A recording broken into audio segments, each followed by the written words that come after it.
I'm with Hailey. It's me. In a few minutes, you're going to watch her full interview, Oh, yeah. which she did with me, I want to say about 2 months ago. Three 3 months ago. 3 months ago. Prior to her departure for round one Yes. in her healing journey using CAP to navigate topical steroid withdrawal. But she's back, and she's going to talk about why she's back. I think the most important lesson to understand is that topical steroid withdrawal is a years-long adventure. And I think there's this misconception that CAP is a miracle treatment and that you will be healed when you finish your treatment, which is really not true, because the majority of us are on financial struggles or we are on time struggles, and we can't be here for the full length of the time that we might need for our therapy. So for me, it was recommended for me that I need 6 to 8 months of treatment. When I left Thailand, I'd only had 4.5 months. So that was the first issue. Number one is I hadn't had enough treatment. The second thing was that I went home probably a little bit naively, hoping that I could live somewhat a normal life. It's not like I went out partying lots, but unfortunately, my home environment was not irritant free. And as much as we did lots of things that were sort of realistic, so we stopped using detergents, we weren't using anything like that. We made sure that my dog allergy wasn't causing any issues, which it wasn't. And then we confirmed that with Jay when I came back, that the symptoms were not conducive to an allergic symptoms. They were definitely more irritation. But the irritation itself was slow.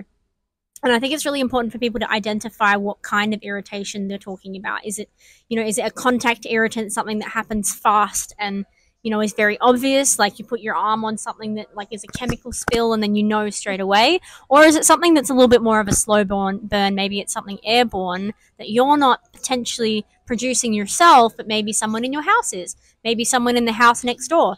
For me, there's quite a few things that it potentially can be, but unfortunately they're out of my control. So my house was built 10 months ago, and at the time it was 10 months, and now it's about 12, 13 months. And unfortunately, being a brand new house means lots of new paints. There's a brand new house still being built next door. It was just finished about a month ago, so just as I came back.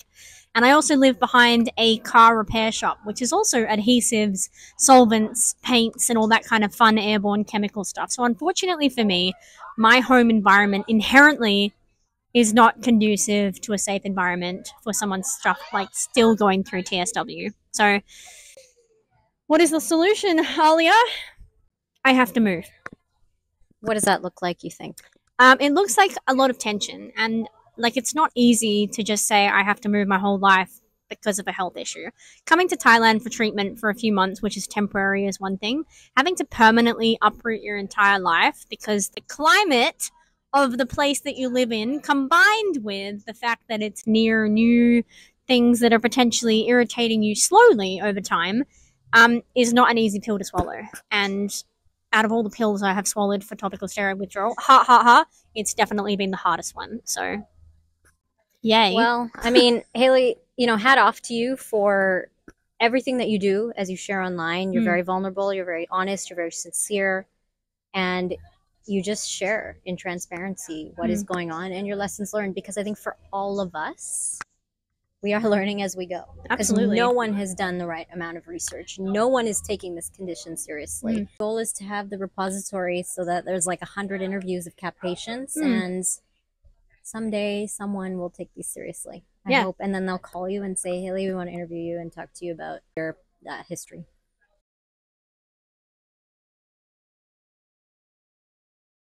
Hi, everyone. I'm with Hailey. Hi, Alia. Hi, thanks for doing this with me, and I'm so glad that your mom's with us as well. We'll chat to her in a bit. Hailey, we're going to jump right in. Tell us about your topical steroid withdrawal and eczema. I'm assuming started with eczema story, please. I had pretty mild eczema in the last sort of 10 years of my life. When I was up until maybe 10 years, I had I would say moderate eczema, just like little bits behind the back of the knees, arms, as you do. Don't think it was ever severe that I know of. It kind of went away as I was a teenager, and it came back in my late teens, early 20s, when life got a little bit stressful, and it was just on my eyelids. I was prescribed prednisone, and I was on prednisone on and off for 8 years, in very small doses, until in 2022 it became obvious that it wasn't working anymore. And I went into my first topical steroid withdrawal flare in June of 2022. And then after that, my journey was a bit rocky with methasone dipropanate, class 1 steroids, straight into that. On top of that, I had cyclosporine, more prednisone. I weaned off cyclosporine, went on rinvoq, weaned off that, more prednisone, more topical steroid withdrawal, and until realizing that all of these drugs were actually making my problems worse. So we'll talk about that because I want to hear your perspective. We've interviewed a few people that have done rinvoq. I myself have done cyclo. Why prednisone off the top? Oral prednisone is, I think, the prescriber for severe eczema when you're in Australia. They, like, every doctor that I've been to will give you oral prednisone to get your flare, and I quote unquote, under control, and then they'll move on to a topical steroid after that. But that's what they'll give you for 2 to 3 weeks. So your journey's a bit different than a lot of people that I've spoken to, and so grateful that you're able to share this with everybody. Can you talk a little bit about, okay, prednisone, and then it was ointment, right? And at the potency 1, plus all these immunos, so maybe kind of break that down for us a bit. So yeah, like I said, started with prednisone. Before, it was like early 2022, I'd had maybe one dose of it in January, and then instead of being once every few months, it became every month. And then instead of it taking a couple of weeks to flare after stopping, it was a day after. And the moment I realized it was the day after, I knew something was wrong with the process of taking the drug. So I stopped taking it. I came across topical steroid withdrawal. At this time, I went to a new dermatologist. My eczema had never been severe enough to actually go to a dermatologist. It had always been managed by a GP. And this was back when I was a child as well. So, like, it was never really a big problem. The moment I went to a dermatologist, like, you start hearing things like class 1 steroids. You start hearing things like immunosuppressants. Oh, these are your only options. I was put on cyclosporine for 9 months, 100 milligrams twice a day to be exact. On top of that, I was given methasone dipropanate, and this is my favorite story ever. My methasone dipropanate class 1 steroid prescription was, and I quote, 12 tubes, 1 collection bag, apply 3 times a day, liberally to the affected areas. Wow. Okay, so where did you use it the most? At that point, I had flared on my face, my eyelids, my whole body. Previously, I'd never had any eczema on my cheeks or my stomach or my back or my neck, nothing, ever. It was only after withdrawing from that first, initial withdrawal from prednisone that I found that I'd started to flare everywhere, and I knew something was very wrong. You go down the rabbit hole of, am I dying? Do I have cancer? Do I have an autoimmune disease? Like, what's this new allergy? Is it the COVID vaccine? Is it this, is it this drug? What's happening? You go through all these things, and then they put you on more drugs. So. And your parents are frantic. Well, yeah, I would say at the time they're just worried because they don't know what's happening. Yeah. At this point, you're starting to lose faith in the medical system, so that's a really hard conversation to have. You feel like you're trying to take responsibility for your health, and all anyone knows is to trust the medical system. So the moment you deviate from that, you sound like a crazy person. You sound insane, and your parents are worried for you. Well, yeah, and also sort of picking up and coming here, right, to try this really unconventional modality to heal. So from a questionable WhatsApp group chat. Correct. But hey, here we are. So all these things happen to you. You go into topical steroid withdrawal. You're panicked. What are your symptoms at the time? The first time I withdrawed, it was the heat rash. That was the first time I noticed that something was different. It was that, like, feeling of hotness. You don't get that from eczema. I think that's a really important thing to note. You do not get hot with eczema. Yeah. Like, it's maybe if it's infected, it might feel a bit warm to the touch, but you don't feel somewhat feverish. You go into, am I in sepsis? Do I have the flu? Do I have COVID? Just radiating heat. You radiated heat, and the oozing was the other symptom that I was like, this is not eczema. This is not, your eczema might ooze when it's infected, but it's not the same. It's like a weird yellow crust, and it's kind of everywhere, and you go, this is not eczema at that point. You kind of had it all. If you had heat, you had ooze, you had hardened skin. I mean, I personally had a lot of heat, and then I had like what felt like a shell casing around my body because I had that much hardened skin. Well, that was kind of what I described before was kind of my first experience with TSW. Yeah. After the year and a half of trying the immunosuppressants, the extra prednisone, going through probably 11 of the 12 tubes of beta-methasone dipropanate over a year and a half, I went into a significantly more severe TSW state. My symptoms included all of pretty much everything, I would say. The severe itching, the insomnia, I couldn't sleep. I lost about 6 kilos in 6 weeks from shivering in 40 degrees Celsius heat waves in the heat of summer. Just like literally like my thighs and my lower back and my, like the glutes area, that was just shivering constantly, and I lost all of that weight. And yeah, just like the drug withdrawal symptoms are the second thing that I felt that was very obviously not eczema, How is your mental state at that point? Dread. The only way I can describe TSW is actually it encapsulates dread. You dread absolutely everything. You dread how you feel. You dread how you taste. You dread how you smell. You dread life. You dread getting out of bed. You dread eating. You dread moving. You'd even you dread breathing. It's not depression. It's dread. I don't know how else to describe it. You use the word dread, and I think that that's so profound, and it fits so well. How many treatments are you in now of CAP? I have had 17 CAP treatments now, and I'm up for my last one at 18 today. Yes, in just a few minutes. Yeah. How do you feel today? Grateful. I don't know. I'm gonna cry.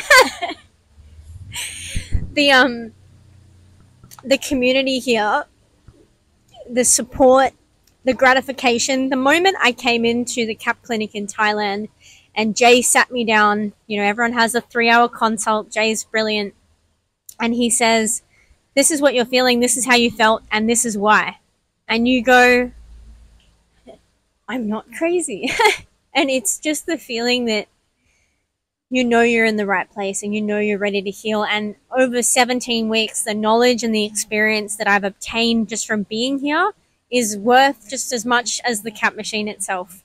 You learn how to look after yourself. You learn what your irritants are. You learn, we do allergy testing, and if that's an option for you, you want to do that, you can do that. You've got people that are there to hold you and catch you when you fall, and everyone here is going through a similar thing. And it's sad to see so many people going through it, but also in the same time, it is so nice to have people understand how you feel and not just dismiss you as severely eczema. I want to talk about that community for a second. It's a bit electrifying, right? There's an electricity around it, even though we're all in pain, but we're getting through the pain. We don't feel at all the way we felt when we got here. Talk to me about that community that's been established around you, maybe some of those lifelong friends that you're taking away from It's this. gratitude. I think everyone here feels a sense of gratitude. People have come to Thailand from the lowest points of their lives. I've been through depression as a teenager, you have breakups, or you don't know what you want to do with your life, your career's a mess, whatever. Dread is another level.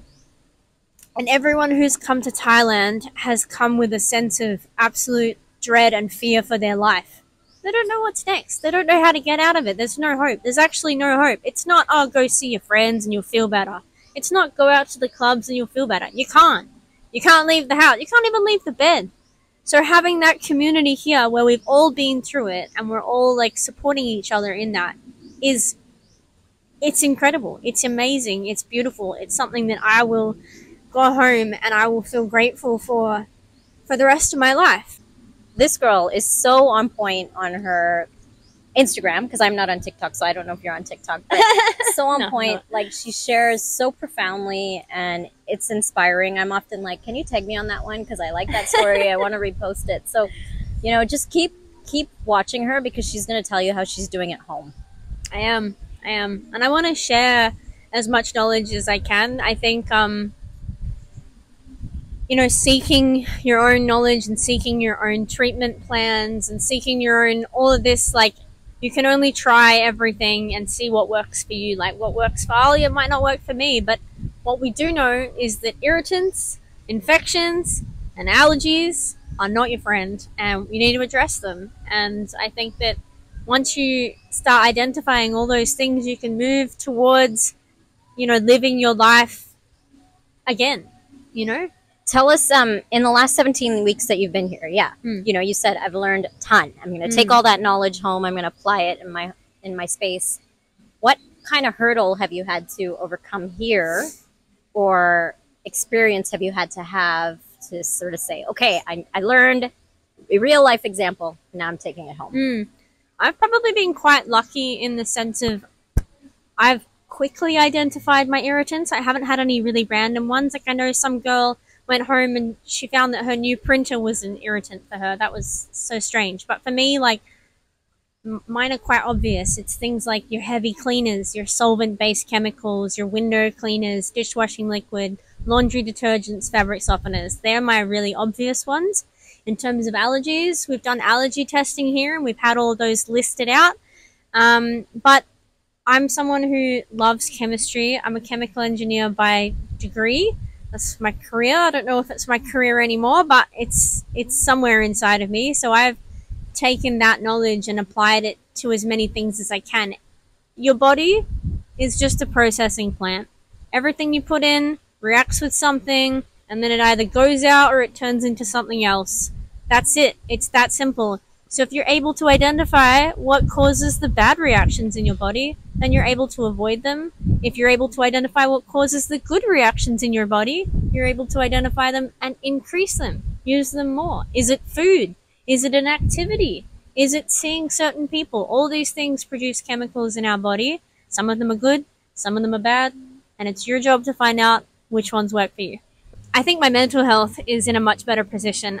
There's definitely a sense of, like, apprehensivity, and, like, I'm still fearful of going home. Like, I'm not healed.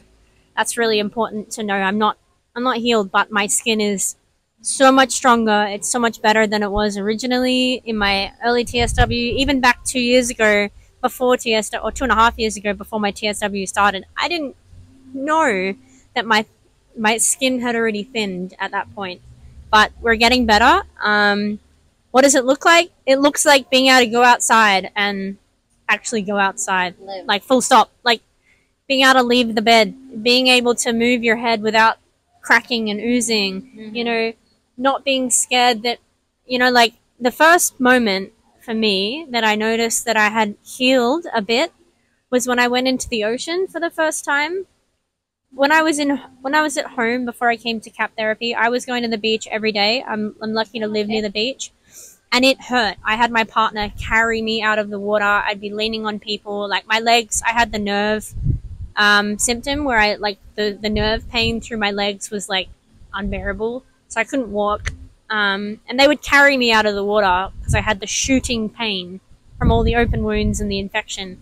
But that beach was absolutely important for my infection. It definitely helped increase that healing rate as well, and it killed some of the infection, which is so important. When I went to the beach after about 6 treatments here for the first time, and I went in that water and it didn't hurt, that was a profound feeling. That was an experience. Like, water has always been a really strong part of my life. I used to surf back when my skin was not actually bad for eczema, so bit of a connection there. I love the water, so going back into that ocean and being able to swim and move, like, you feel like you're flying. It's a bit of, like, ecstasy. That was the first moment I knew absolutely for sure that everything I had done to that moment was the right decision. I think one thing to note is that, like, before you go through TSW, your healing rate has already slowed. If you're a topical steroid user, your healing rate has slowed. And what does that mean? It means that your skin cells don't replicate at the same rate that a healthy person does.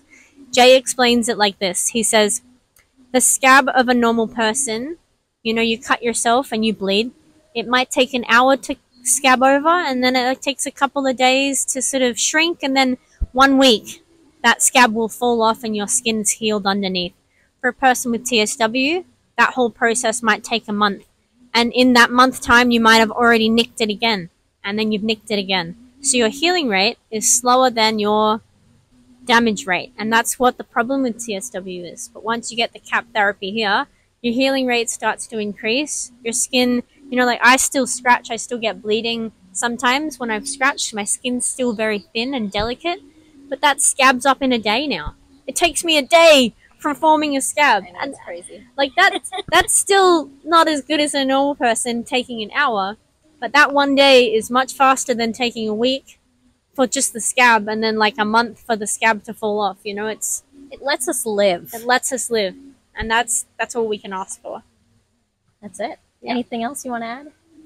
I think that if you're struggling with TSW, reach out to people with TSW. And I think that making those connections and trying and learning and taking responsibility for your own healing is really, really important. And it's a life-changing experience. And you'll come out the other side better. Hopefully. Well, cheers to that. Cheers to that. Thank you for doing this. No worries. Thanks, Alia.